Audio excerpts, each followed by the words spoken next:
नारियल का जन्म कैसे हुआ। पौराणिक कथा।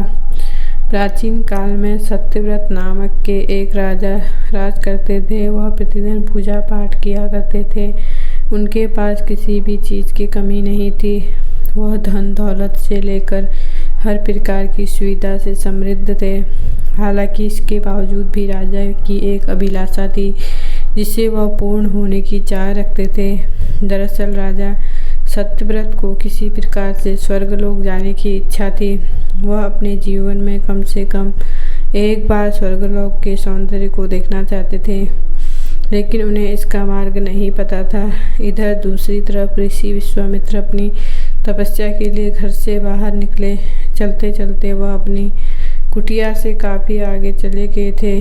काफ़ी समय बीत गया लेकिन वह नहीं लौटे। इस कारण उनका परिवार भूख और प्यास से तड़प रहा था। राजा सत्यव्रत को जब यह पता चला तो उन्होंने ऋषि विश्वामित्र के परिवार के पालन पोषण की जिम्मेदारी ले ली। कुछ समय बाद जब मुनिवर लौटे तो वे अपने परिवार को कुशल देख काफ़ी प्रसन्न हुए। उन्होंने पूछा कि उनकी अनुपस्थिति में किसने उनकी देखभाल की। इस पर ऋषि के परिवार वालों ने बताया कि राजा ने उनके पालन पोषण की जिम्मेदारी उठाई थी। यह सुनकर ऋषि विश्वामित्र तुरंत राजमहल पहुँचे और राजा से मुलाकात की। वहां पहुंचकर उन्होंने सबसे पहले महाराज को धन्यवाद कहा। इस पर राजा ने ऋषि से अपनी इच्छा पूर्ण होने का आशीर्वाद मांगा। राजा की बात सुनकर ऋषि विश्वामित्र ने कहा, बोलिए महाराज, आपको क्या वरदान चाहिए। तब महाराज ने कहा, हे मुनि, मुझे एक बार स्वर्गलोक के दर्शन करने हैं। कृपया करके मुझे वहां जाने का वरदान दें। राजा की प्रार्थना सुनकर ऋषि विश्वामित्र ने एक ऐसा रास्ता बताया जो स्वर्गलोक की ओर जाता था। यह देख राजा सत्यव्रत बहुत खुश हुए। वह तुरंत उस रास्ते पर चल पड़े और स्वर्गलोक पहुंच गए।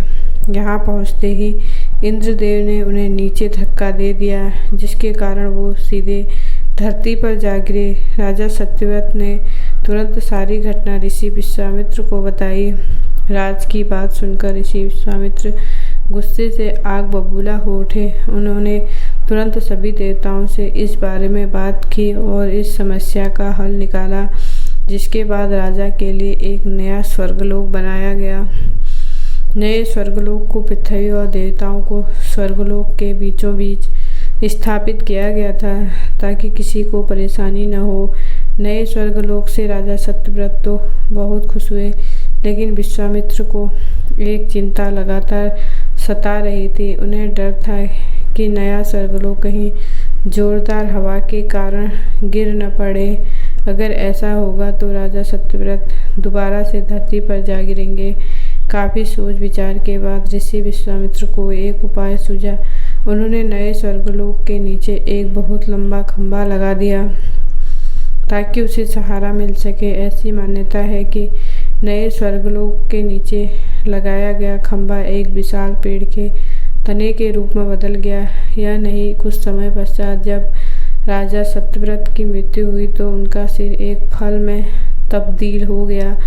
तभी से इस खंभे को नारियल पेड़ कहा जाने लगा, जबकि राजा का सिर नारियल के रूप में जाना गया। यही कारण है कि नारियल का पेड़ इतना लंबा होता है।